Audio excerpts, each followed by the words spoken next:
요한복음 15장 1절로 8절까지의 말씀입니다. 참 포도나무와 가지라는 제목으로 오늘 제자에 관한 말씀 네 번째 시간 말씀 나누기 원합니다. 오늘 이 요한복음 15장 말씀은 요한복음 13장 말씀과 연결되는 말씀입니다. 요한복음 13장, 14장, 15장이 연결되어 있는데요. 이 13장부터 15장까지는 예수님께서 이제 잡히시기 전날 밤에 제자들에게 고별 설교를 하는 내용입니다. 굉장히 중요한 내용이죠. 그래서 이제 예수님께서 십자가에 못 박혀 돌아가실 텐데 돌아가시기 전에 고별 설교를 하면서 제자들에게 본인이 떠날 시간이 임박했음을 알려주고 있고요. 두 번째는 그들을 향한 예수님의 사랑이 끝까지 사랑함을 드러내면서 확인시켜주면서 그 확인에 대한 약속이 내가 떠나면 너희와 함께할 영원히 함께 거할 성령님을 보내주시겠다라는 이 그들과 함께 거하리라는 약속의 성취에 관한 말씀을 전해주고 있습니다. 그런데요, 오늘 이 본문은 너무나 잘 알고 있는 말씀의 본문이라고 볼 수도 있습니다. 포도나무에 관련된 포도나무와 가지와 관련된 은유라고 볼 수가 있습니다. 비유가 아니고요. 오늘 말씀은 은유라고 볼 수가 있습니다. 비유라고 하는 것은 하나의 어떤 그 내용의 핵심을 설명하는데 은유라는 것도 마찬가지로 내용에 있어서 어떤 핵심적 그런 주님의 뜻을 전달하고자 주님께서 취한 방법입니다. 그런데 예수님께서 자신을 드러내는 취한 방법 중에 하나가 나는 누구이다. 나는 누구이다 라는 표현을 많이 하고 있습니다. 자, 성경에 보면 바로 나는 뭐다 라고 표현하는 그런 부분들이 많이 나오는데요. 특별히 나는 참 포도나무여 내 아버지는 농부라. 그래서 주어가 뭐냐면요, 나는 이라고 표현하고 있습니다. 자, 나는 이라는 이다라는 이 표현을 통해서 예수님께서 어떠한 존재라는 사실을 강조하고 있음을 저희가 살펴볼 수가 있습니다. 헬라어로 보면 에고 에이미라는 말을 쓰는데요. 원래 헬라어는 그 동사를 보면 주어를 알 수가 있습니다. 주어의 격을 알 수 있어요. 주격, 소유격, 그 다음에 목적격 이런 것을 알 수가 있습니다. 뭐 복격 이런 걸 알 수가 있는데요. 동사만 보면 알 수 있어요.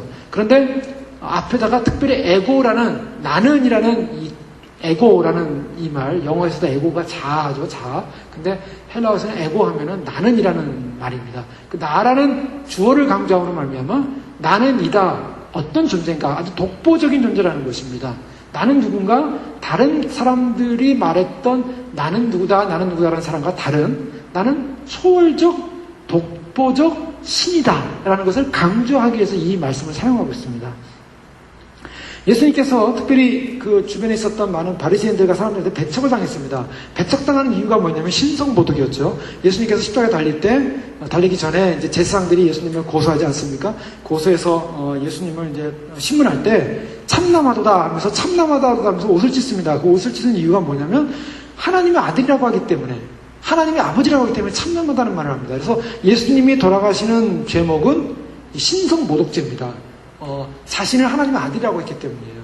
예수님께서 내가 하나님의 아들이다라는 것을 증거하고 또 하나님의 아들만이 아니라 나는 하나님이다라고 또 증거합니다. 이 말은 굉장히 충격적인 말이었습니다. 당시 바리새인들의 입장에서는 메시아가 오는데, 메시아는 기름 부음 받은 자인데 예수님이 바로 메시아일 뿐만 아니라 자신이 하나님이라고 하는 거예요. 그러니 굉장한 유대사에서는 충격이었죠. 오늘날 이스라엘의 사람들은 아직도 하나님을 기다리고 있습니다. 지난주에 그 유튜브 동영상에서 바로 올린 그 뉴스에 관한 동영상인데요.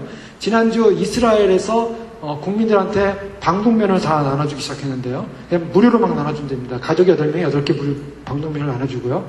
지금 이스라엘은 이제 그 각 집마다 그 전시 상황에 어떻게 대처할 것이냐 책자를 다 배부했습니다. 그리고 산 사람들 다 인터뷰를 하는데 인터뷰 상황이 뭐냐면은 이제 전쟁이 날 것이다.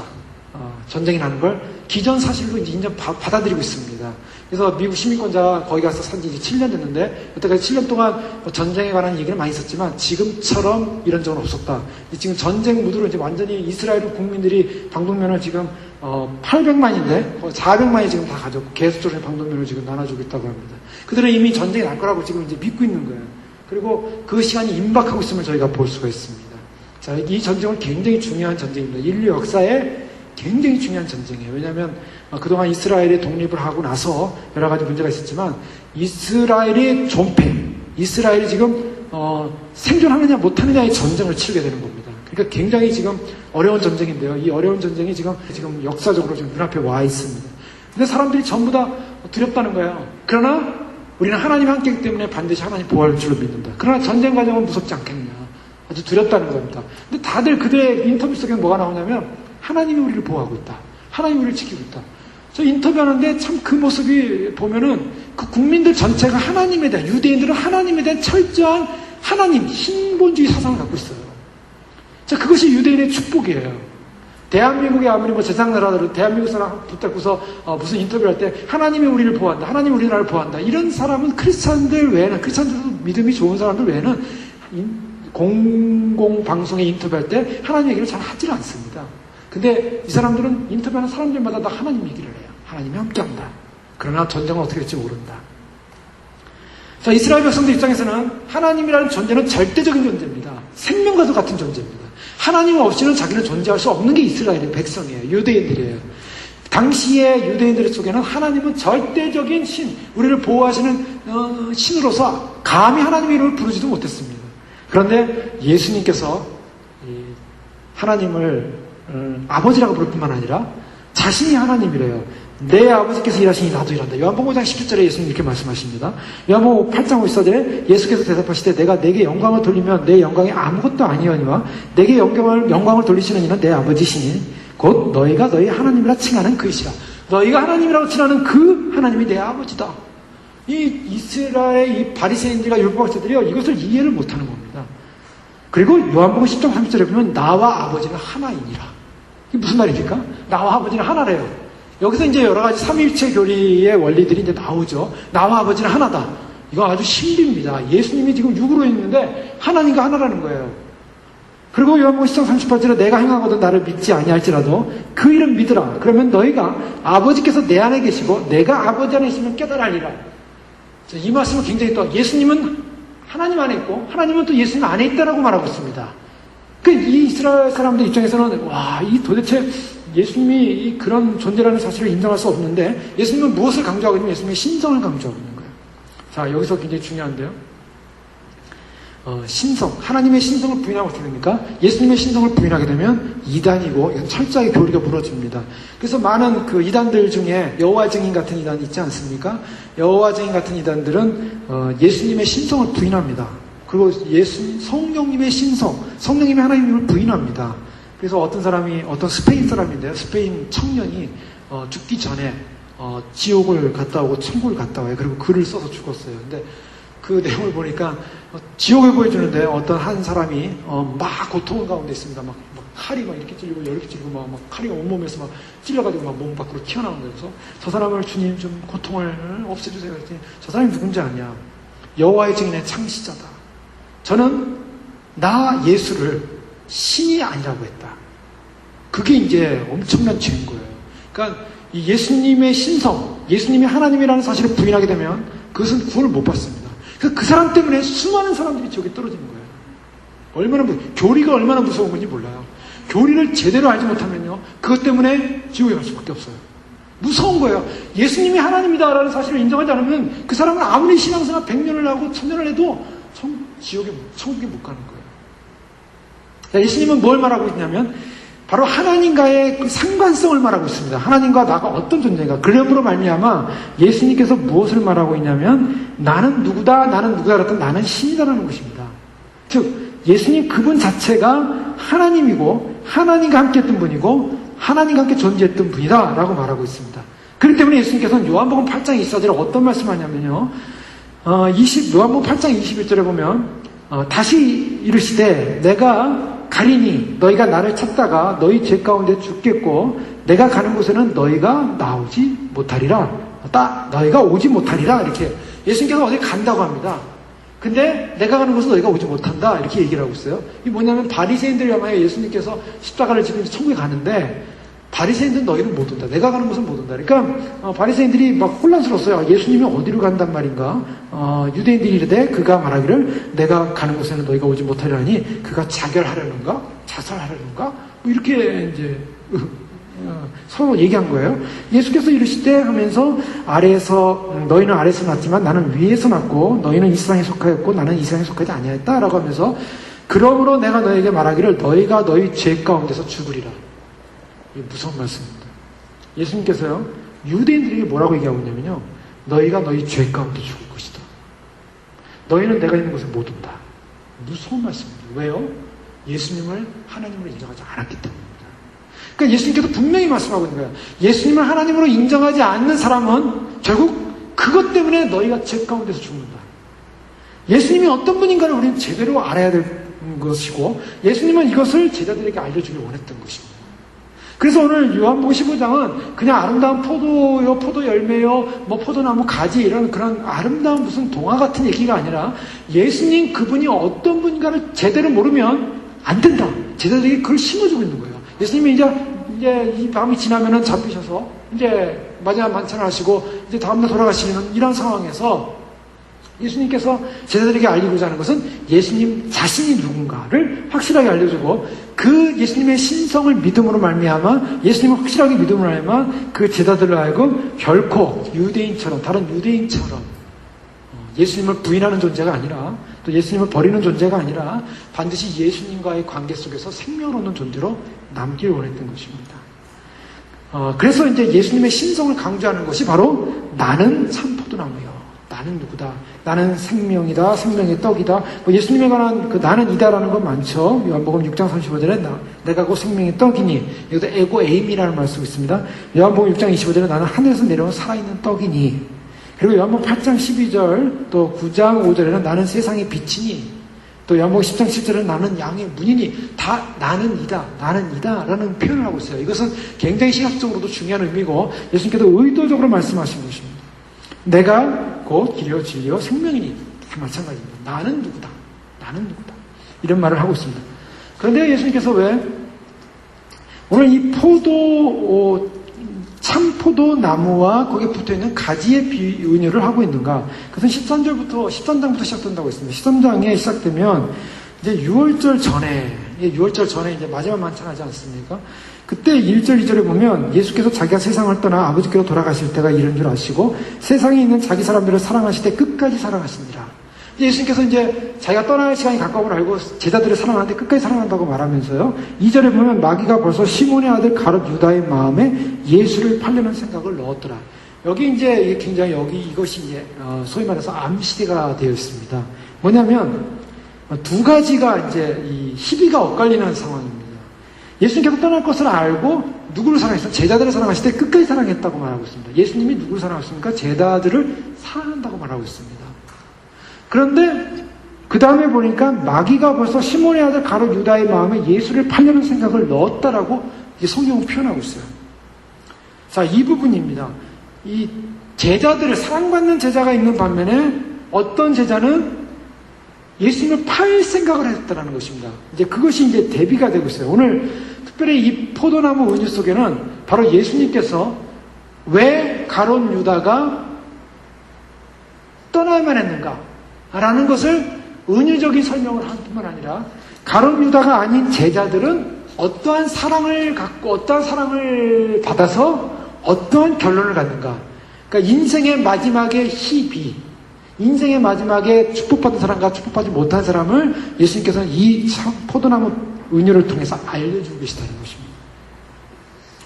자, 이 부분에 있어서 이제 우리가 살펴보겠는데요. 자, 포도나무는 이 이스라엘에 있어서는 이스라엘을 상징하고 있습니다. 그래서 구약에 보면은 포도나무에 관한 얘기가 많이 나오죠. 시편 80편에 보면 특별히 7절 이하에 보면 만군의 하나님이여 우리를 돌이키시고 주의 얼굴빛을 비추사 우리로 구원을 얻게 하소서. 주께서 한 포도나무를 애굽에서 가져다가 열방을 쫓아내시고 이를 심으셨나이다.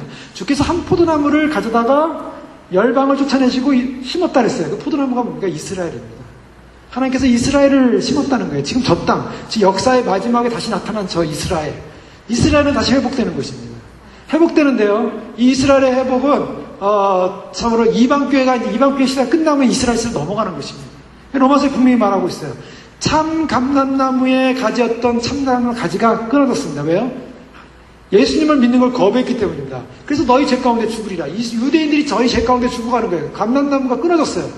그러는 말이면 돌감람나무. 돌감람나무는 것은 감람나무도 아니에요. 생명이 없는 거예요. 돌이에요, 돌. 그러니까 조화예요, 조화. 조화인 돌인 감람나무를 접붙였더니 생명이 쑥에 들어가서 열매를 맺히더라는 거예요. 이방교회입니다. 근데 이방교회를 하면 바울이 뭐냐면 하나님의 아들이었던 이스라엘, 택한 백성이었던 이스라엘도 버림을 당했는데 이방교회인 너희일까 보냐? 너희도 조심해라. 이렇게 바울이 경고를 해요. 뭐냐면 하나님이 참 자녀도 버렸다는 거야. 왜 버렸냐? 하나님을 제대로 믿지 않았기 때문에 버렸다는 겁니다. 이게 무서운 거예요. 하나님 앞에서 어떤 사람도 어떤 나라도 어떤 국가도 어떤 개인도 어떤 공동체도 끝까지 하나님을 신뢰해야지. 끝까지 하나님을 신뢰하지 못하면 버림을 받는다는 것이 이것이 성경의 역사입니다.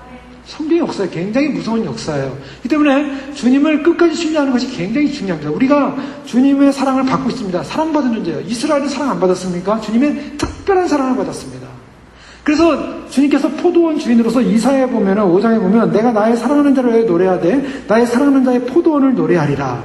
포도원을 노래한다요. 나의 사랑한대요. 사랑하는 그 하나님의 신부가 누구였습니까? 하나님의 그 자식이요. 하나님의 마치 신부 같은 존재가 누구냐? 바로 이스라엘이었어요. 이스라엘은 하나님의 장자요. 하나님이 너무나 사랑하는 자예요. 외아들이에요. 독자예요. 그야말로. 나의 사랑하는 자에게 포도원이 있으며 심히 기름진 산으로다.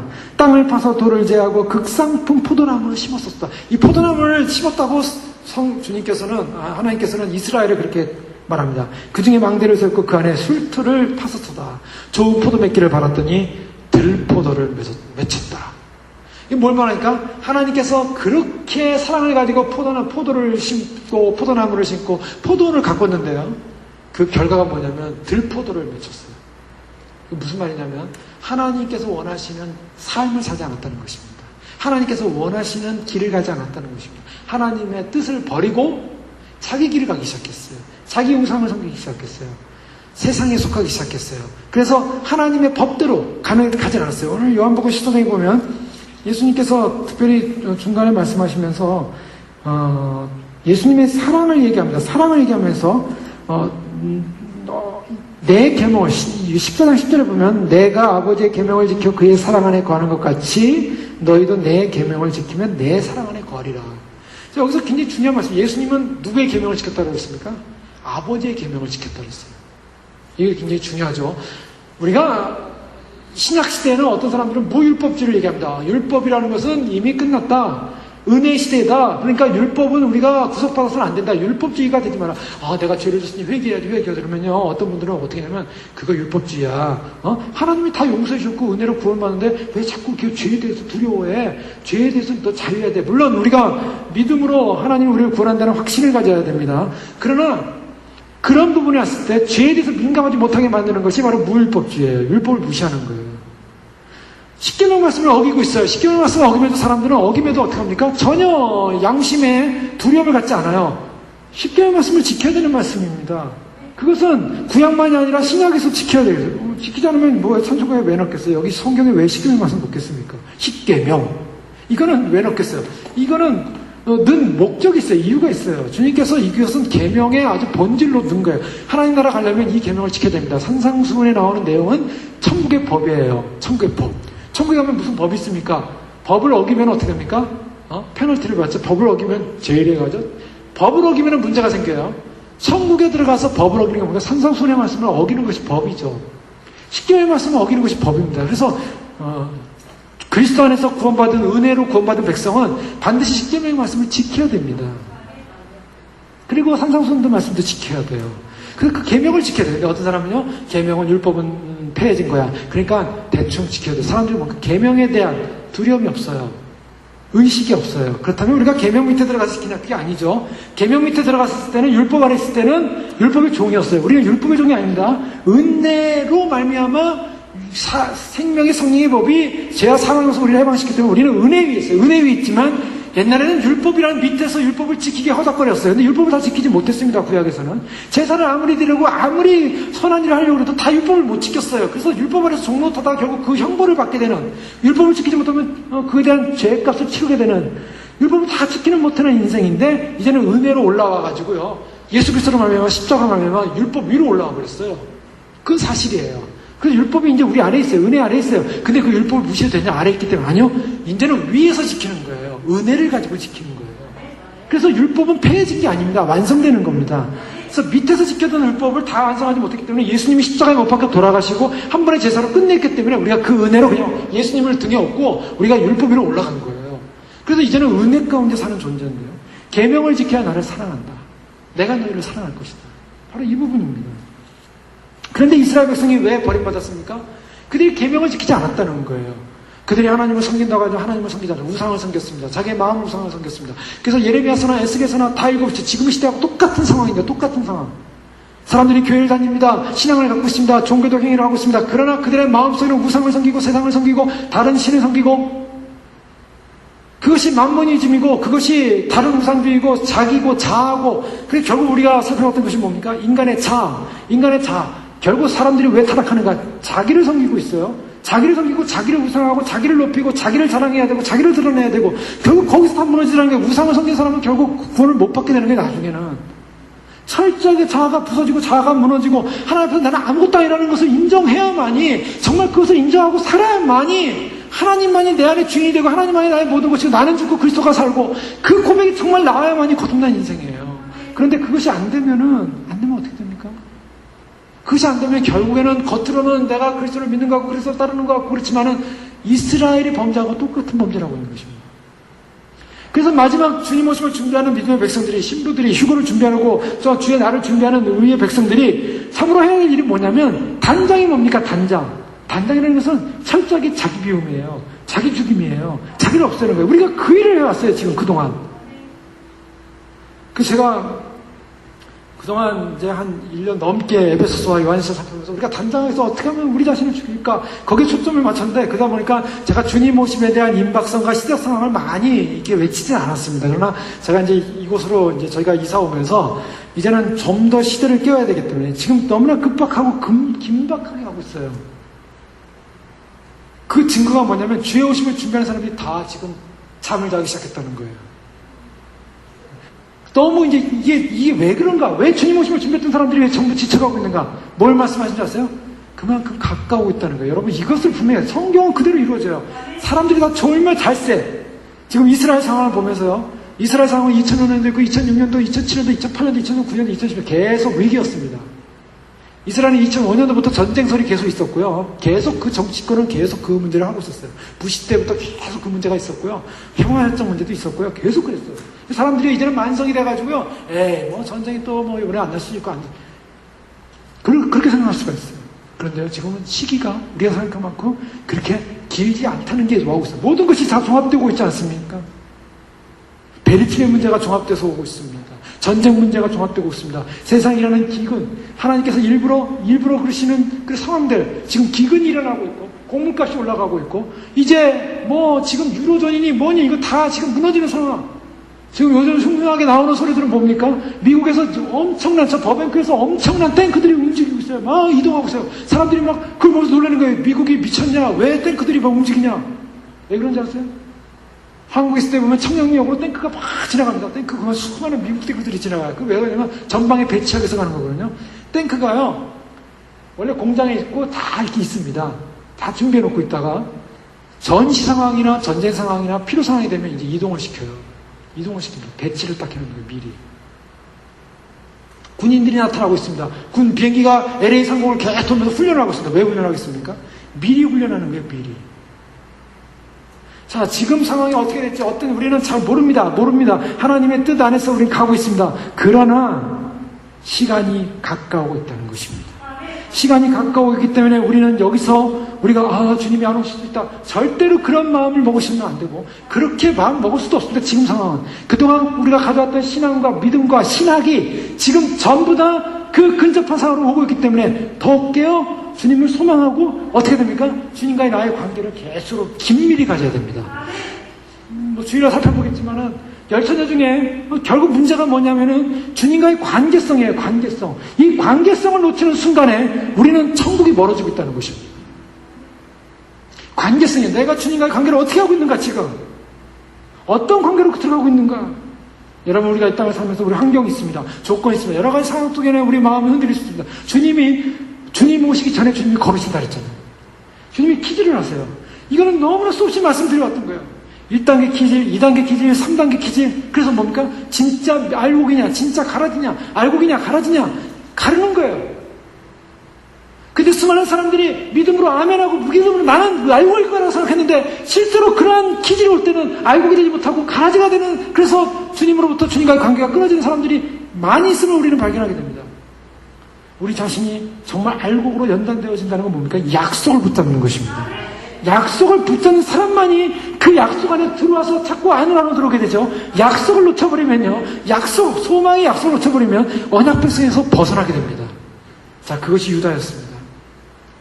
주님께서 바로 잡히기 전날 밤 만찬을 하시고 또 생명의 떡을 나누신 다음에 포도나무의 이 비유를 들으시면서 주님께서 뭐라고 하시냐면, 나는 산포도나무에 내 아버지는 농부라. 물은 내게 붙어있어 열매를 맺지 아니하는 가지는 내 아버지께서 그것을 제거해 버리시고 물을 열매를 맺는 가지는 더 열매를 맺게 하려 하여 그것을 깨끗하게 하시나. 여기서 두 가지를 말씀하세요. 열매를 맺는 가지와 열매를 맺지 않는 가지를 말하고 있습니다. 자, 이제 가지가 있습니다. 그 참 포도나무는 바로 예수님이시고 아버지는 농부래요. 자, 예수님을 인격화하지 않으셨죠. 아버지만 인격화했어요. 아버지 하나님만 농부고 예수님은 나무예요. 자, 이것은 그래서 비유가 아니라 은유라고 하시는 거예요. 이것을 예수님이 나무니까 가만히 계시냐, 그렇게 생각하지 마세요. 하나의 예수님이 그 메시지를 주기 위한 거죠. 아버지가 지금 예수님의 나무에 붙어 있는 가지를 관리하는 사람이라는 겁니다. 아버지가 관리하는데, 아버지가 이 관리하는 과정에서 어떤 걸 관리하면, 이제 포도나무의 존재예요. 포도나무는 이스라엘 상징한다 그랬죠. 근데 성경에 나오는 구약에 나타나는 포도나무의 특징 가운데 대표적인 것은, 포도나무는 아무데도 나무로서는 쓸 수 없는 나무라는 것입니다. 그것이 포도나무의 특징이에요. 그러니까 나무로서는 아무것도 쓸 게 없어요. 예를 들면은 장작을 만들 수도 없고요, 땔감을 만드는 것도 아니고요. 포도나무는 그저 그냥 가지 같은 건 베가지고 뭐냐면 다 그냥 불태워버리는 거예요. 쓰레기예요, 쓰레기. 그래서 성경에서는 포도나무는 어떤 것도 나무로서의 존재는 없고, 포도나무가 한 가지 해야 될 존재적 가치는 포도 열매를 맺는 것입니다. 저희 렌처라든가 이렇게 보면 이렇게 가다 보면 포도밭 있잖아요. 근데 포도 무슨 넝쿨 같잖아요, 넝쿨. 그냥 넝쿨이에요. 그 줄기, 가지들도 이렇게 두껍지도 않고요. 넝쿨들 가운데 특이한 거는 포도가 이렇게 무겁게 주렁주렁 매달린다는. 그러니까 포도나무의 목적은 뭐냐? 열매에 있다는 것입니다. 그럼 열매를 맺기 위해서 이 포도원 주인이신, 농장에 주신 하나님께서 어떻게 하냐면, 열매를 맺지 못하는 나무는, 가지는 제거해버린다는 겁니다. 왜냐하면 열매를 맺지 못하는 가지는 수액을 받아먹기 때문에 열매를 맺혀야 될 가지에 수액이 가야 되는데 포도를 잘 맺지 못하니까 그걸 잘라버린다는 거예요. 가지치기를 한다는 거죠. 그리고 열매를 맺는 가지는 어떻게 하냐면 더 잘 맺게 하기 위해서 깨끗하게 하느니라 라고 말하고 있습니다. 자, 여기서 이제 이 두 가지를 볼 수가 있어요. 열매를 맺는 가지는 그냥 가만히 열매를 맺히는 게 아니라 주인이 깨끗하게 하는 작업을 하십니다. 자, 깨끗하게 하는 작업. 그리고 열매를 맺지 못하는 가지는 잘라버립니다. 이것이 이제 이 은혜의 핵심 포인트입니다. 예수님께서 그걸 말씀하고 있는 겁니다. 그러면서 3절에 보면 너희는 내가 일러준 말로 이미 깨끗해졌느니라.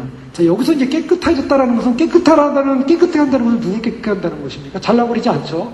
잘라버리지 않으니까 열매를 맺는 가지입니다. 열매 맺는 가지는 깨끗하게 합니다. 그런데요, 이 앞에 부분 보면 요한복음 13장 10절 11절을 보면 예수께서 이르시되 이미 목욕한 자는 발밖에 씻을 필요가 없느니라.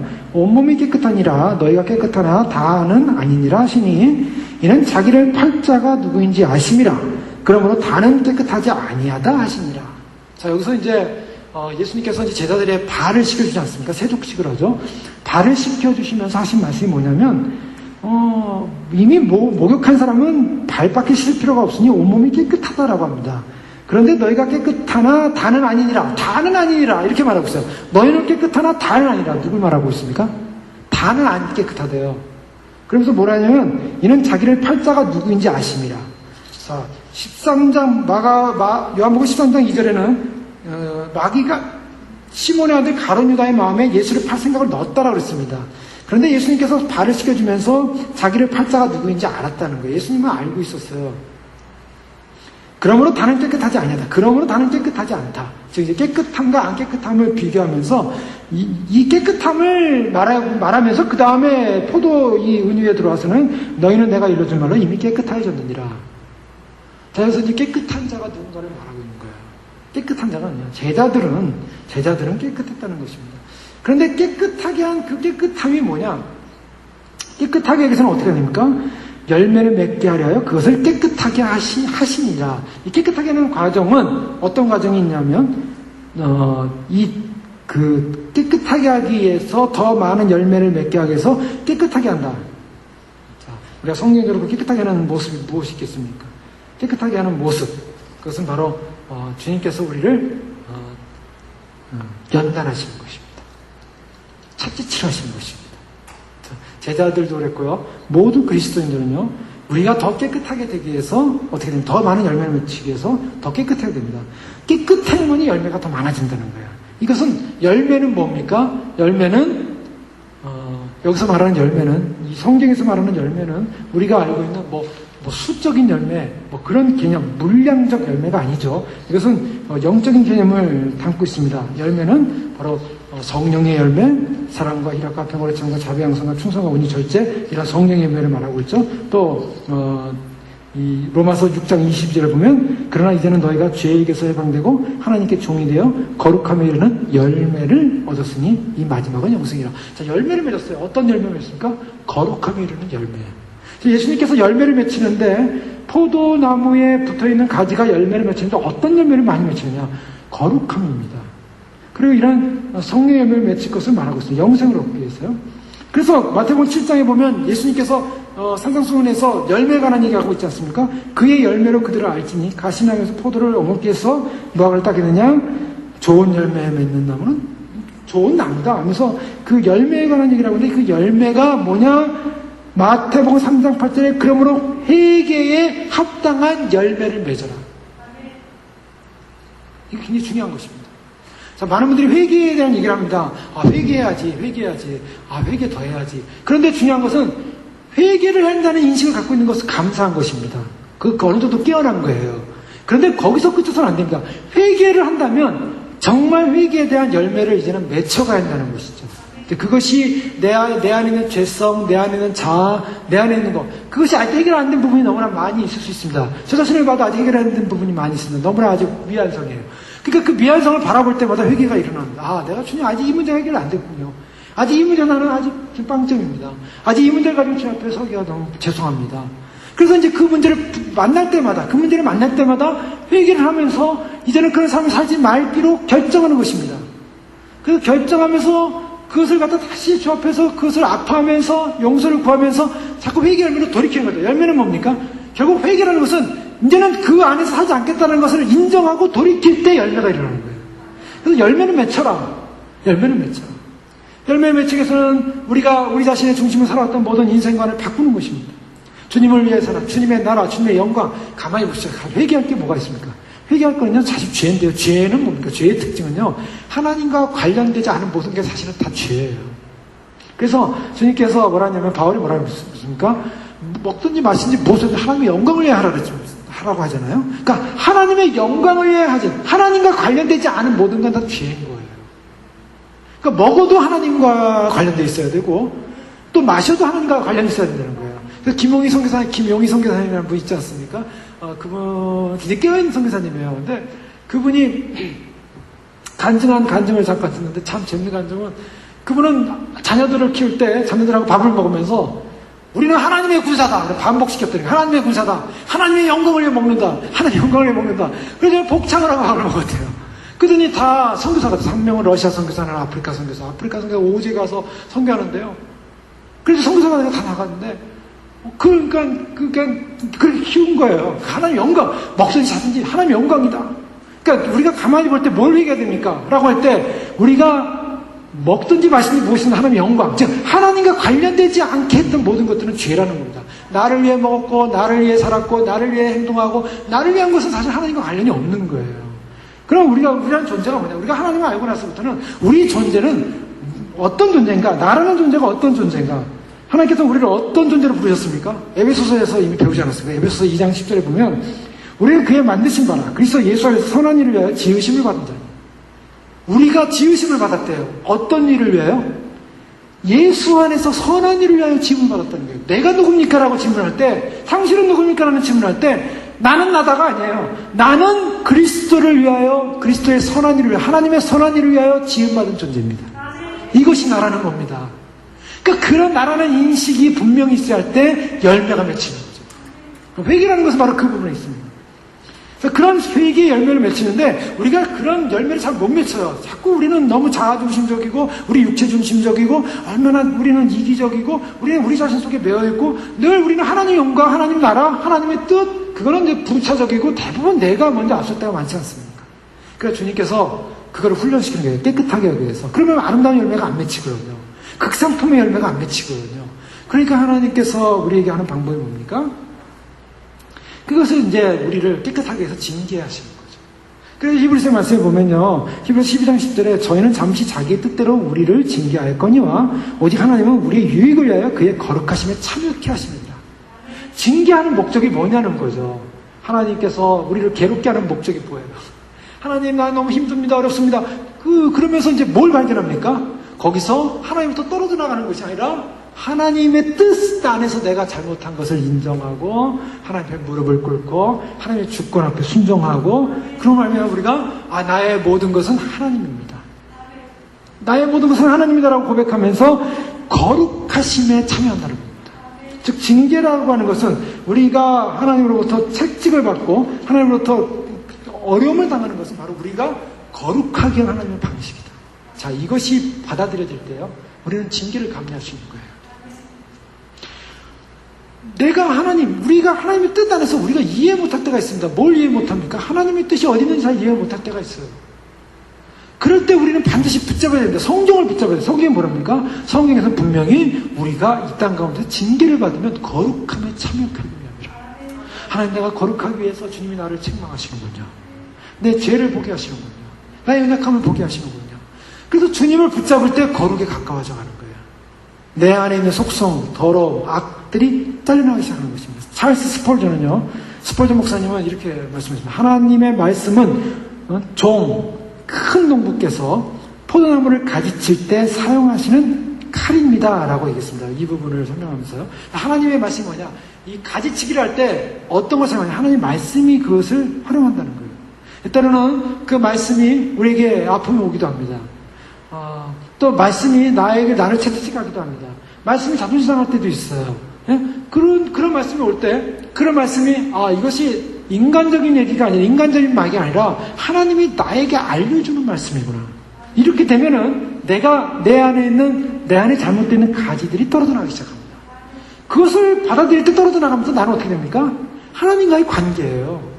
말씀 속에서도 하나님과의 관계 속에 내가 있는 것이고요. 찬양을 하는 것도 하나님과의 관계 속에 있는 거고요. 예배를 드리면서 주변 상황, 환경, 조건 아무 소용 없습니다. 나와 하나님과의 관계예요. 내가 말씀을 들으면서 그 말씀을 통해서 내가 하나님을 만나고 하나님에서 내가 거룩해지고 그거면 되는 거예요. 그러면 그 말씀은 말씀으로서 그 사용된 거예요. 그 말씀을 전하는 자와 상관이 없고요. 말씀이 그냥 없어요. 말씀을 통해서 내가 내 안에 있는 것이 거룩해 되는 도구로 사용했다면 그 말씀은 나에게 축복의 말씀인 거예요. 그래서 그 말씀으로 내가 가지가 쳐져야 됩니다. 우리가 성경을 읽을 때도 마찬가지입니다. 성경을 읽으면서도 우리가 굉장히 괴롭고 힘들 때가 있어요. 이 말씀 너무나 힘들어요. 말씀 받아들이기 힘들어요. 또 전할 때도 힘들어요. 근데 전할 때도 힘들고 받아들일 때도 힘든데 이것을 그냥 받아들이는 겁니다. 수용하는 겁니다. 그럴 때 내 영혼이 유익이 오는 거죠. 영혼의 유익은요, 다른 사람이 주지 않아요. 내가 내 영혼의 유익을 챙겨야 됩니다.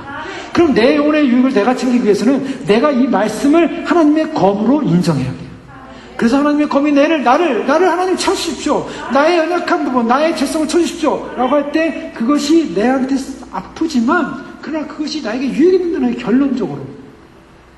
히브리서 12장 6절 이하에 보면 주께서 사랑하시는 자를 징계하시고 그의 받으시는 아들마다 채찍하시고 하나님이 징계하신다 그러잖아요. 하나님 앞에 우리가 징계를 받을 때 하나님 왜 징계하십니까? 아니라 하나님 나를 거룩하게 하는 작업이군요. 하나님 내가 잘못한 거 회개합니다. 그때마다 또 돌이켜보는 거예요. 하나님 앞에 게을렀던 거 회개합니다. 하나님 영광에 살지 못했던 거 회개합니다. 하나님 뜻대로 순종하지 못했던 거 회개합니다. 그걸 발견하는 거예요. 그러면 하나님이 그 징계를 통해서 목적을 발견하고 사니까 얼마나 귀하겠어요. 그 징계를 통과하게 할 줄로 믿습니다. 징계의 목적은 그건데요. 그 징계가 목적이 이루어지면 통과하는 거예요. 그런데 그 징계의 목적이 이루어지지가 않았어요. 하나님 계속 징계하는데 하나님 앞에 거룩해지지 않고 하나님과의 관계성 속에서 관계를 자꾸 잃어버리고 실패하게 돼요. 그러면 그 징계가 더 강해질 수밖에 없는 거예요. 왜요? 깨달으라고. 그래서 이스라엘 향하여 하나님께서 계속 경고하지 않습니까? 이 예레미야서나 에스겔을 보세요. 하나님이 징계하세요. 그래서 바벨론을 통해서 치고 계속 징계하는데 이스라엘이 그걸 통해서 하나님 앞에 회개하고 내가 우상을 섬겼습니다. 하나님 섬기지 않았습니다. 하나님만 섬기겠습니다라고 돌이켰으면 징계가 끝났을 거예요. 그런데 그 징계를 받아들이지 않고 나는 내 길을 계속 가겠습니다. 하여간 그냥 그 고집을 피우다 보니까 어떻게 됩니까? 하나님이 그냥 아예 이스라엘을 그냥 멸망시켜버리는 그런 비극을 맞이했잖아요. 지금 이 가룟 유다 같은 경우도 마찬가지였습니다. 가룟 유다도 예수님께서 계속 경고를, 사인을 줘요. 나와 함께 있는 자 중에 제자들이 있었거든요. 다 깨끗하지는 않다 이런 얘기를 해요. 나와 함께 손을 넣는 자가 그 자다 뭐 이렇게 얘기도 하기도 하고요. 예수님께서는 계속 가룟 유다라는 존재를 인식하고 계속 알려줬어요. 근데 가룟 유다가 그것을 예수님과 함께 있으면서도요, 그걸 부인해요. 자꾸 부인. 뭘 부인합니까? 이미 마음속에 예수님께서 자기를 지적하는 것에 대해서 그거를 알고 있었음에도 불구하고 자꾸 마음속에 부인하는 거예요. 사단이 들어가고 있어요. 마귀가 자꾸 생각을 집어넣었던 거예요. 그러니까 결국 이 가지는 어떻게 됩니까? 제거해버리는 작업이 벌어지는 거예요. 이게 아주 불행한 것입니다. 그래서 우리가 이 하나님께서 우리를 깨끗하게 위해서 징계하실 때 그 징계라는 것이 올 때 그것을 내가 아멘으로 받아들이고 하나님 믿습니다. 내가 순종합니다. 내가 가겠습니다. 주님 뜻이 어디까지인지 모르겠지만 주님 이것을 통해서 나를 거룩하게 하는 작업인 줄 믿습니다. 주님을 신뢰합니다. 그리고 주님을 신뢰합니다. 끝까지 신뢰합니다. 하면서 주님을 끝까지 붙잡으면 주님이 그 목적이 이루어진 거예요. 목적이. 그래 목적이 이루어진 거야. 깨달았구나. 통과. 통과입니다. 그래서 이스라엘 백성들이 광야에서 40년의 징계가 있었어요. 40년의 징계. 왜 그랬습니까? 불순종. 원망이었어요. 하나님이 가나안을 보내주겠다고 약속을 했어요. 그러면 그 약속을 붙잡아야 되는데 뭘 봤습니까? 환경을 봤어요. 그런데 10명의 사람은 환경 때문에 무너지는 거예요. 그리고 2명만 환경 안 봤어요. 약속을 붙잡았어요. 자, 이것이 우리가 주님 오실 때 주님 맞이하는 비결 중에 가장 중요한 겁니다. 우리가 지금 주님한테 약속을 받았어요. 무슨 약속 받았습니까? 주님 오심을 믿고 깨어 준비하는 사람은 신부로서 드림받을 것이다. 아니면 또 드림 이후에 하나님께 특별한 사명을 주셔서 특별한 사명을 감당할 것이다. 이거 하나님께 특별히 부름받은 사람들이에요. 하나님이 인쳐주고 기름 부으시는 사람들이에요. 그런데요, 그 약속을 딱 부여잡고 가야 되는 거예요. 그것이 우리에게 주신 약속입니다. 하나님 반드시 그렇게 할 줄로 믿습니다. 누굴 데려가겠습니까? 누굴 권하겠습니까? 누굴 사용하겠습니까? 세상 안 믿는 사람 사용하겠습니까? 대충 믿는 사람 사용하겠습니까? 예수님이 오신다고 이렇게 외쳐도 안 믿는 그런 성도들 사용하겠습니까? 아니에요. 그동안 준비해온 사람들이에요. 깨어있는 사람들이에요. 예비한 사람. 하나님이 그 사람을 얼마나 사랑하는지 몰라요. 우리를 얼마나 사랑하는지 몰라요. 그걸 인정하십시오. 선포하십시오. 하나님 우리를 사랑하시는 거예요. 여러분 그걸 인정해야 돼요. 하나님 너무나 사랑하는데 우리는 하나님 나 안 사랑하나 봐. 저 사람들만 더 사랑해요. 저 긴장도 안 하고 그냥 편하게 사는 사람들 저 사람들만 더 사랑하고 우리는 고생만 하고 그냥 너무 힘들어. 우리 사랑은 아니에요. 주님이 보실 때 우리를 사랑하십니다. 그것이 예수님의 하나님의 관점이에요. 그래서 주님 그 사랑을 왜 그 사랑을 부여잡고요 끝까지 약속을 부여잡는 것입니다. 그런 사람이 끝까지 부여잡는 사람이 어떻게 됩니까? 그것이 광야를 뛰어넘는 거예요. 광야를 뛰어넘는 거예요. 그거를 뛰어넘죠. 물론 광야를 지나갑니다. 광야를 지나가요. 여호수아 갈렙 광야 지나갔어요. 그러나 광야를 뛰어넘어서 어디 가요? 요단강을 넘어갔어요. 그런데 그 10명의 이야기를 듣고 이스라엘 백성들 전부 하나님 앞에 그냥 억장이 무너진 거예요. 세상적으로. 이게 웬일입니까? 우리 주님 약속 믿고 나왔는데 어떻게 저 가나안을 어떻게 들어간다고 하니까 저기는 수많은 막 적들이 있고 막 아낙다손같이 뭐 거인들도 있고 어떻게 들어가면 이거 우리는 이제 죽었습니다. 이제 죽었습니다. 왜 그거를 보냐고요? 주님의 약속을 붙잡아야죠. 환경 보니까 어떻게 할까? 마음이 무너지는 거예요. 환경 보니까 낙심되는 거예요. 환경 보니까 절망하는 거예요. 이게 테스트예요. 환경 보면서 낙심하고 절망하면 안 됩니다. 그러니까 하나님, 물론 상황이야 현실이야 저기 있죠. 아낙다손 있죠. 없어졌습니까? 아니야. 있어요 현실로. 근데 뭘 봐야 돼요? 뭘 스크린을 봐야 돼요? 약속을 봐야 됩니다. 이 세상은 지금 굉장히 거대해 보입니다. 강해 보입니다.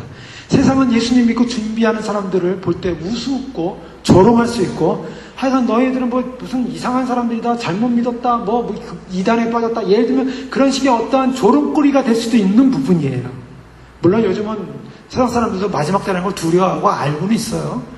세상이 이상하게 흉흉하게 가고 있다는 거 알고 있어요. 경제가 왜 이렇게 안 풀리고 힘들어지고 이런다고 다 알고 있어요. 다 알고 있어. 이게 뭐가 이상하다 다는 알고 있는데 핵심을 모르는 거죠. 저희는 근데 그 핵심을 알고 있어요. 주님 오시면 임박하니까 이 약속대로 지금 가고 있구나. 근데요, 여기서 분명히 아셔야 되는 거죠. 하나님의 사람들을 하나님께서 어디까지 환난에 집어넣겠냐는 거예요. 하나님이 이스라엘 백성을 구원하실 때요, 하나님께서 분명히 장에 나타났어요. 홍해바다 앞에 나타났어요. 장에 나타났지만 홍해바다 어떻게 하게 하십니까? 홍해바다 속에 들어가서 죽게 하셨습니까? 안 하셨습니까? 홍해바다를 통과하게 하셨어요. 즉 홍해바다 전혀 상관없이 구원받게 해주셨어요. 그것이 하나님의 방법이에요. 지금 우리가 환난의 바람을 보고 있습니다. 앞으로 올 적그리스도의 시대는요, 상상을 초월하는 무시무시한 시대입니다. 인간성 다 말살되고요, 성령님이 떠나게 되고요, 특별한 사람들에게 성령님만 임하게 되고요, 그때는 정말 은혜를 구하려도 은혜가 구해지지 않고요, 전부 배도하고요, 전부 단일 종교에 들어가고요. 지금도 은혜의 성령 시대에 조금 주님을 준비했던 사람들이, 깨어있다고 했던 사람들이 기도가 안 됩니다, 찬양이 안 됩니다, 뭔가 막 답답합니다, 막막합니다, 이런 소리가 지금 터져나오고 있어요. 지금 깨어있던 교회에 있던 사람들도, 깨어서 준비했다는 사람들도, 주님 오시기 전인데도 지금 사람들이 막 영적으로 눌리고 있고 영적으로 힘들고 있어요. 이거 우리만 있는 상황들이 아니에요. 지금 주변의 사람들, 지금 연락 온 사람들 다 지금 그러고 있어요. 자, 이게 뭘 말하고 있어요? 지금 영적 공격이 세고 있다는 거예요. 영적 공격이 강하다는 거예요. 영적 공격이 강하다는 것은 뭘 말합니까? 주님이 임박했다는 거예요. 밤이 깊을수록, 밤중에 너무 깊어지니까, 밤이 되니까 사람들이 다 조는 거예요. 뭐 영적으로 조는 거예요. 지쳤어요. 지쳐갑니다. 그래서 중요한 게 뭡니까? 기름을 준비하지 못한 사람은 지쳐가지고 기름도 준비하지 못하고 그냥 잠이 들어버린 거예요. 그러면 큰일 나는 거예요. 신랑이로 다 맞으러 나올 때 기름이 없어요. 그래서 신랑이 아직 도착하지 않았기 때문에 막 준비하러 가지만 시간을 놓쳐버렸어요.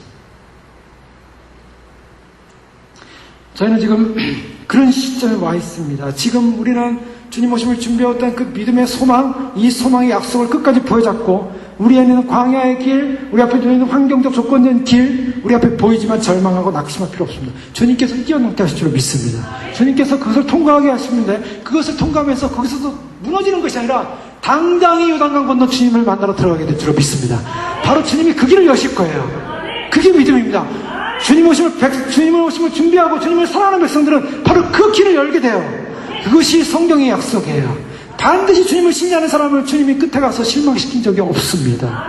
그런데요, 주님을 신뢰하지 않게 되면요, 반드시 실망을 하게 돼요. 정말 그것이 무서운 거예요. 유다는 끝까지 주님을 신뢰하지 못했어요. 그런 자기 개인적인 세속적인 관심과 마음의 욕심과 이기적인 마음과 세상의 덫에, 유혹에, 욕망에 물려버렸어요. 마귀가 무슨 생각을 집었습니까? 야, 너 예수님 따라가면 너도 죽어. 넌 살 길 찾아야지. 너 이 길 가면은 이제 별로 이렇게 좋지 않은 시간들이 올 거야. 너 이 길 가면 안 돼. 그냥 한순간에 들어오는 거야. 한순간에 들어오는 겁니까? 도망가야겠다. 제자들 예수님과 함께 좋은 식사하면서 예수님과 함께 교제하고 예수님의 말씀을 듣는 사이에 유다는 어떻게 했습니까? 밤에 나가버렸어요. 밤중에 나가버립니다. 그래서 밤중에 걸어나가서 어떻게 합니까? 결국 예수님을 팔러 간 거예요. 어디로 갔습니까? 돈을 받으러. 은을 몇십 개 받고서 예수님을 팔고 마음이 편했습니까? 그게 죽음의 길이었어요. 예수님을 떠나는 그 순간에 자유가 있을 줄 알아요? 예수님을 떠나는 그 순간에 행복이 있겠습니까? 예수님을 떠나는 그 순간에 세상적인 만족이 자기를 만족시킬 만한 만족이 얼마나 되겠어요? 얼마를 가져야 행복하겠어요? 얼마를 가져야 나는 예수님과 상관없이 나는 자유할 거다, 나는 영생할 거다 생각하겠어요? 하루를 못 버텼어요. 이틀을 못 버텼어요. 예수님이 잡혀가시고 괴로워서 자살합니다. 예수님을 팔았다는 죄책감. 자, 예수님은 이 유다의 표리부동하는 마음을 알고 있었어요. 그래서 계속적으로 그에게 기회를 줬음에도 불구하고 그가 왜 기회를 놓쳤는가? 이유는 중생하지 않았기 때문입니다. 그래서요, 우리 신앙에서 가장 중요한 게 뭐냐면, 내가 정말 물과 성령으로 거듭났느냐, 정말 예수님이 나의 주인이냐, 예수님이 나의 왕권자냐, 주권자냐를 정말 확인해야 돼요.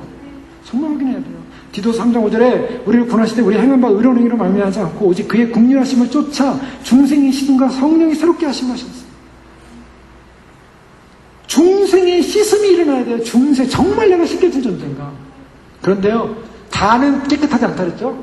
유다는 깨끗하지 않았다는 거예요. 왜요? 씻겨지지가 않았어요. 자, 처음부터 씻겨지지 않으니까 아무리 제자로서 예수님과 함께 했어도요, 결국 마지막에는 예수님을 떠나더라는 거예요. 이게 처음부터 씻겨져야 되는 거예요. 그러니까 우리가 해야 될 것은 뭐냐면요, 주님, 나를 씻어주시옵소서. 나를 정결케 해주시옵소서. 물과 성령으로 거듭나지고, 정말 니고데모에게 지금 찾아왔을 때 예수님께서 그에게 물과 성령으로 거듭나야 된다. 거듭나야 된다. 그 율법사에게 하는 말이 거듭나야 된다고 강조하고 있어요. 그게 구원이다. 그게 영생이다.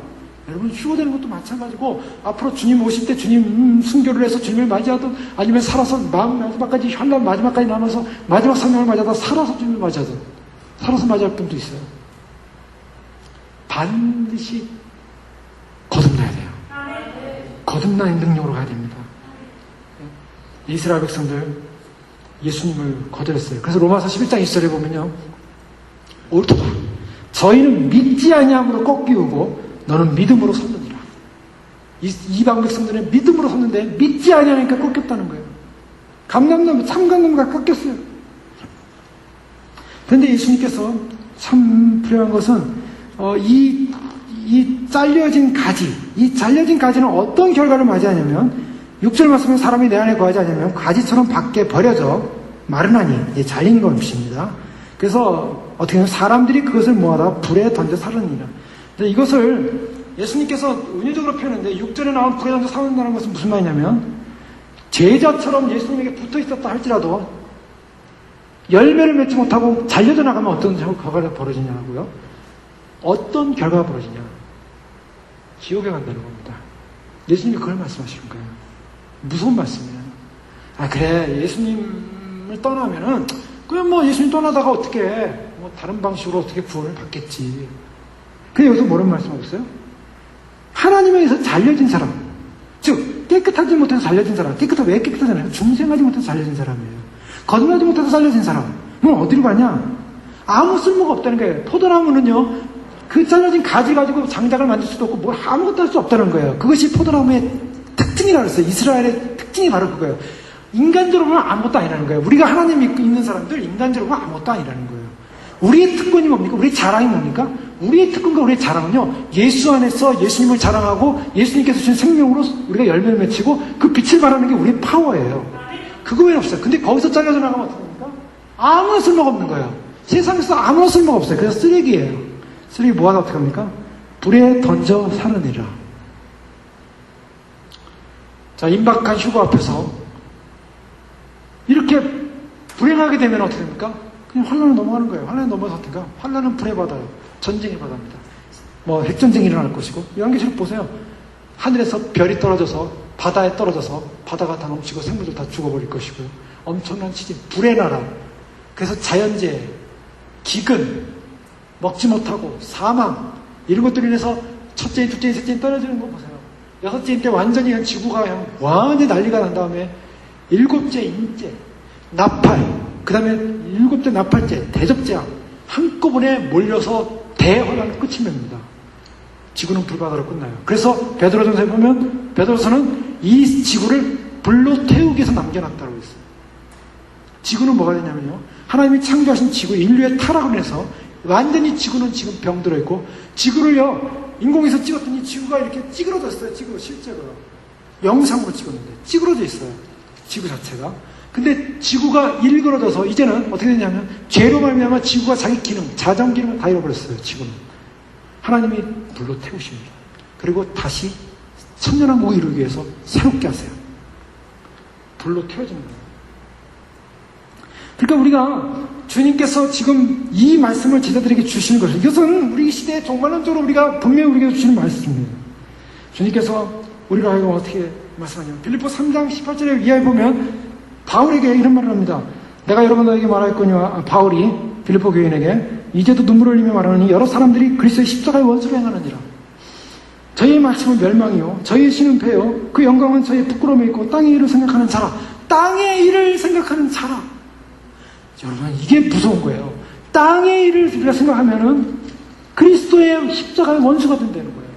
그런데 오늘날 많은 교회들이, 많은 복음주의자들이, 많은 사람들이 무슨 얘기를 합니까? 하늘의 것을 소망하지 못하게 만들어놨어요. 어느 목사님이 그랬대요. 우리가 주님 오심을 준비하고 막 가야 되지 않을까? 막 성도님이 얘기하니까, 우리가 뭐 하늘나라 당연히 소망하지만 땅의 일도 얼마나 중요하냐고. 땅의 일도 중요한 부분이 있어요. 그러니까 뭐 부인하지 않겠지만, 그럼 하늘나라의 소망을 두고 하늘나라의 소망에 소망을 줘야 되는데 땅의 것을 자꾸 두게 하는 거예요. 그러니까 사람들이 어떻게 보면 하늘나라 소망을 안 둔다는 거예요. 주님은 뭐라 말씀하십니까? 우리가 이 땅을 살고 있고 땅에서 광야를 지나고 있습니다. 그런데 우리가 땅의 일을 생각하지 말라고 말하고 있어요. 또 우리 생각을 자꾸 어디다 돌려야 돼요? 땅의 일을 생각하면 절망이 오죠. 땅의 일을 생각하면 슬픔이 오죠. 땅의 일을 하면 복잡해져요. 땅의 일을 생각하지 말고요. 주님만 바라보는 것입니다. 주님의 약속만 의지하는 것입니다. 자, 그것을 내가 주님의 약속만 의지합니다. 주님 의지하고 갑니다.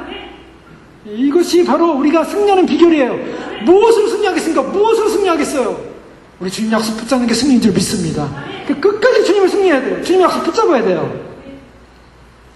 이것이 영적 전쟁이에요. 이것이 영적 싸움이에요. 우리가 마지막까지 싸워야 될 싸움은 뭡니까? 땅에서 하나님을 바라보고 주님의 나를 바라보고 주님의 오심을 소망하고 그 영광을 바라보면서 우리가 싸워 나가는 것입니다. 레온 모리스 목사님은요, 그래서 우리가 합당한 열매, 생생한 열매를 맺는데 이 열매는요, 사랑과 순종을 통해서 가능하다. 그렇게 말하고 있습니다. 그리스도의 사랑과 순종. 우리가 주님의 택한 백성이라면 이제 마지막 주 앞에 마지막에 구원받을 구원 백성이라면 우리는 사랑과 순종으로 가야 됩니다. 이것이 바로 주님 말씀하시는 내가 그리스도와 함께 십자가에 못 박았니 내가 그리스도와 함께 죽었나니. 자, 죽었기 때문에 골로새서 2장 20절 이하 3장 2절 말씀 보면 위의 것을 생각하고 땅의 것을 생각지 말라. 이는 너희가 죽었고 너희 생명이 그리스도와 함께 하나님 안에 감추어졌습니다. 우리의 생명이신 그리스도께서 나타나실 그때 너희도 그와 함께 영광 중에 나타나리라. 자, 우리가 주님이 오실 때 영광 중에 나타나는 거, 그 영광 중에 주님을 배울 때는 어떤 사람이 뵙습니까? 위의 것을 생각하고 땅의 것을 생각하지 않는 사람이 받는다는 거예요. 이것은 철저한 하나님의 약속입니다. 그러니까 우리가 마지막 주님 오실 때까지 우리가 해야 될 일 있다면, 주님 그렇습니다. 우리가 주님을 소망합니다. 주의 약속을 소망합니다. 주님 안에 의지합니다. 그러면서 주님을 의지할 때 주님 안에 거하는 거예요. 요한일서 2장 2절에 보면 너희는 처음부터 들은 것을 너희 안에 거하게 하라. 처음부터 들은 것이 너희 안에 거하면 너희가 아들의 안과 아버지 안에 거하리라. 뭐라고 하나요? 처음부터 들은 것을 거하게 하라. 우리가 처음부터 들은 메시지, 주님 오시면 메시지, 주님 오심을 소망하는 메시지, 이 메시지를 놓치지 않고 끝까지 그 안에 거야만이 우리가 주님의 사랑 안에서, 주님의 말씀 안에서, 진리 안에서 우리 자신을 돌보고, 우리 자신의 허물을 돌보고, 우리 자신의 연약함을 돌보고, 주 앞에 우리의 가슴을 찢고, 우리가 회개하고 무릎 꿇고, 우리가 잘못한 것이면 주 앞에 용서를 구하고, 순종을 배우고. 그러면 어떤 일이 일어납니까? 오늘 이 주님 안에서 이렇게 주님을 순종하는 사람들이 나타나는 결과, 열매를 맺힌 사람들의 결과는 무엇입니까? 그것은 바로 이 그리스도 안에서 열매를 맺힘으로 우리가 주님의 주시는 그 기쁨과 즐거움에 참여할 수 있다라고 말하고 있습니다. 기쁨과 즐거움에 참여하는 거예요. 시편 104편 15절에 보면 사람이 마음을 기쁘게 하는 것이 포도주와 사람의 얼굴을 윤택게 하는 것이 기름과 사람의 마음을 힘있게 하는 것이 양식을 쉬었다 그랬는데요. 사람의 마음을 기쁘게 하는 포도주. 이 포도가 무엇을 상징하냐면 예수님께서 마지막 성만찬 할 때 포도주를 나눠주지 않습니다. 피다. 근데 그 포도주를 뭘 상징하냐면요. 마지막 주님 앞에 혼인잔치에서 우리가 함께 마실 잔치의 상징입니다. 그러니까 이제 나와 마지막으로 먹지만 그날에서 먹겠다. 언제요? 주님 오실 때 함께 그 잔치에 참여하는 거예요. 잔치에 참여해서 믿음으로 우리가 함께 그 혼인잔치에서 주님과 함께 주님의 신부된 교회로서 함께 그 즐거움에 참여하는 것. 그것이 우리의 소망이 남아있습니다. 어떤 사람에게요? 그 믿음으로 주님을 의지하는 사람에게. 히브리서 12장 2절 말씀 읽고 마치겠습니다. 믿음의 주 온전케 하시는 이 예수를 바라보자. 저는 그 앞에 있는 즐거움을 위하여 십자가를 참으사 부끄러움을 끼치지 않으시니 하나님 보좌 우편에 앉으십니다. 앞에 뭐가 있다고요? 즐거움이 있습니다. 우리에게 고통만 있는 게 아니에요. 인내의 싸움, 이거는 끝납니다. 끝납니다. 반드시 주님께서 끝을 맺히고 뭘 주십니까? 그 인내의 삶을 다 사람에게 즐거움을 주실 겁니다. 그 즐거움은 영원한 즐거움이에요. 영원한 기쁨이에요. 영원한 즐거움에 참여해야 되지 않겠습니까? 이 가룟 유다는 얼마나 슬픈 사람인지 몰라요. 주님 앞에 깨끗하지 못하고 중생하지 못해서 결국 마지막 날 주님과 함께하지 못하고 결국 주님을 배반하게 밤에 혼자 떠나버렸어요. 얼마나 불행한 사람인지 몰라요. 주님께서 그것을 설명해 주는 거예요. 지금 유다가 떠난 사람들이 어리둥절하니까 지들도 11명이 이상하다. 저는 깨닫지 못하고 있습니다. 왜 이런 일이 벌어집니까? 예수님이 포도나무 비유를 통해서 지금 왜 하나님께서 이 일을 하고 있는가? 너희가 징계를 당함으로 고통을 당함으로 깨끗해질 것이고 많은 열매를 맺을 것이다. 그리고 정말 중생하지 못하면 잘려져 나갈 수밖에 없다. 이런 상황들을 예수님이 설명하고 있는 거예요. 지금 여러분, 우리는 어떤 사람으로 부름받았습니다. 우리는 그리스도의 영광스러운 마지막 날 주님 오실 날을 소망하는 믿음의 마지막 깨어있는 의의 예비 신부들이요, 예비 사명자들이요, 예비 주님을 위해 살아가는 믿음의 백성들입니다. 주님이 우리를 사랑하십니다. 이 약속 부여잡고요, 반드시 승리해야 됩니다. 사람들이요, 목말라 갈급해서, 이 말씀 갈급해서, 주의 오신 소망 갈급해서, 반드시 갈급한 영혼들이요, 이제는 견딜 수 없어서 말씀을 찾게 돼 있어요. 사람들이 갈급해서, 영혼들이 죽어가고 갈급해하고 있어요, 지금. 그래서 그들이 마지막 주의 오시기 직전에 주님 앞에서 주의 약속의 말씀 부여잡고 주님 오시는 날, 휴거의 날은 언제 올지. 그러나 우리는 눈으로 지금 보고 있어요. 그렇기 때문에 우리는 깨어 있어야 되는 거예요. 그날이 멀리 온다고 할지라도 깨어 있어야 되는데 지금 눈앞에 지금 다가오고 있어요. 깨어 있어야 됩니다. 깨어 있는 사람만이 칭찬받는 종이 될 줄로 믿습니다. 깨어서 주님 맞이하시고 주님 나라, 주님 뜻, 주님 영광 앞에 서는 저 여러분 되실 줄을 축원합니다. 아멘. 기도하겠습니다. 이 시간 기도할 때 그렇습니다. 우리가 참으로 주님 믿음의 길을 걸어왔습니다. 참으로 주님께서 제자들에게 마지막 날 참으로 이제 참으로 참된 열매를 맺힐 것을 주님께서 말씀하시면서 주신 말씀, 주님 안에 거하는 사람, 주님 안에 끝까지 거하는 사람, 주님 안에 끝까지 약속의 말씀을 보여잡는 사람, 바로 그 사람만이 참된 열매를 맺힐 것이고 생명의 열매, 의의 열매를 맺힐 것이고 구원받아 주 앞에 설 것이라고 말씀하고 계십니다.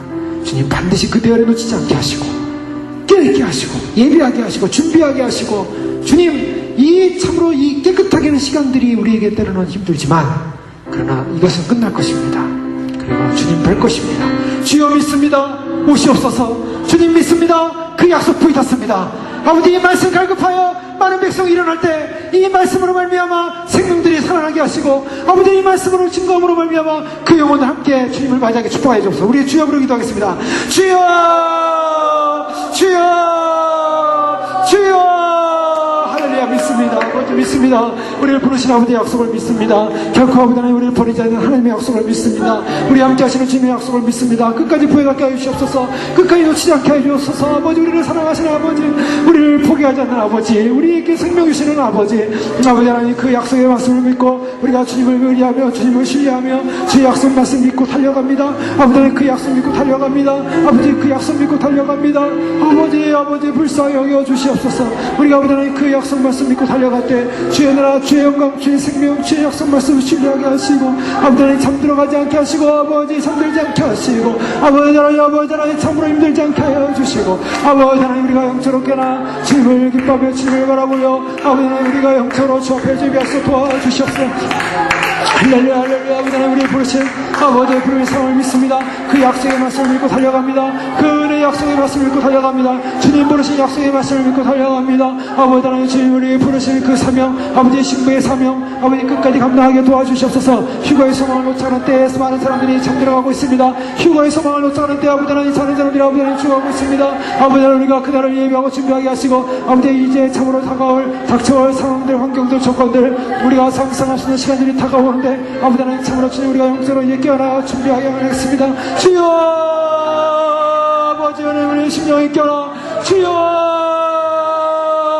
주를 맞이하게 하겠습니다. 주여 우리의 영혼이 주를 맞이하게 하겠습니다. 아버지 하나님 주를 의지합니다. 주를 사랑합니다. 주를 바라봅니다. 아버지 하나님 참으로 주님 우리가 이 밤에 이곳에 올라온 것은 아버지 하나님 참으로 주님을 맞이하게 한 주님이 우리의 열정입니다. 우리의 사랑입니다. 우리의 헌신입니다. 우리의 기도입니다. 주여 주님 주님을 맞이하게 하여 믿음으로 달려가게 하시고 주님을 맞이하게 하여 아버지 하나님 주님을 바라보게 하시고 주님을 맞이하게 하여 아버지 하나님 우리가 결코 놓쳐버리지 않게 하시고 아버지 할렐루야 할렐루야 아버지 끝까지 주님을 사랑하며 끝까지 믿음으로 주님을 사랑하며 끝까지 주님을 의지하며 끝까지 주님을 바라보며 아버지 하나님 영적인 시대를 우리가 승리하게 도와주시옵소서. 아버지 눈앞에 지금 다가와 있습니다. 아버지 하나님 다가오면서 나를 바라보면서 아버지 하나님 우리가 참으로 주님 조금 놓치지 않게 해주시옵소서. 아버지 하나님 참으로 주님 다가온 이 시간들을 바라보면서 주여 우리 영혼이 주님 앞에 깨어나 준비되길 원합니다. 많은 사람들이 회개한다고 하지만 회개의 열매를 맺히고 아버지 하나님 상황과 조건에 맞춰서 아버지 주님을 따라하며 아버지 하나님 참으로 주님 참으로 믿음의 결단과 희생과 섬김이 없는 시대에 살고 있습니다. 아버지 하나님 복음을 귀한 줄 알지 못하고 아버지 이 귀한 복음을 놓쳐버리는 수많은 백성들이 있습니다. 아버지 하나님 일어나게 하소서 깨어나게 하소서 잠들지 않게 하소서 아버지 하나님 잠들지 않게 하소서 아버지 하나님 영혼들이 깨어나게 하여 주시고 그 회개의 열매를 맺히게 하여 우리가 이것을 준비하며 아버지 우리 영혼이 아버지 하나님 주여 나라 주여 영광 아버지 하나님 놓치지 않게 하여 주옵소서. 할렐루야 아버지 하나님 주여 나라 주여 영광이야 우리가 달려가며 믿음으로 달려가며 말씀의 노라 진리로 달려가며 구원의 소망으로 달려가며 아버지 말씀의 노라 소망으로 달려갑니다. 아버지 하나님 우리를 이끌어 주시옵소서. 인도하여 주옵소서. 생명의 주님 임하여 주시옵소서. 구원의 주님 임하여 주시옵소서. 아버지 오직 예수님 사랑 오직 아버지 사랑 오직 주의 사랑 주의 진리의 사랑 생명의 사랑 놓치지 않게 하시고 주의 선대의 사랑 놓치지 않게 하시고 구원의 사랑 놓치지 않게 하시고 아버지 하나님 주님을 위하여 달려가요 아버지 하나님 주여 주여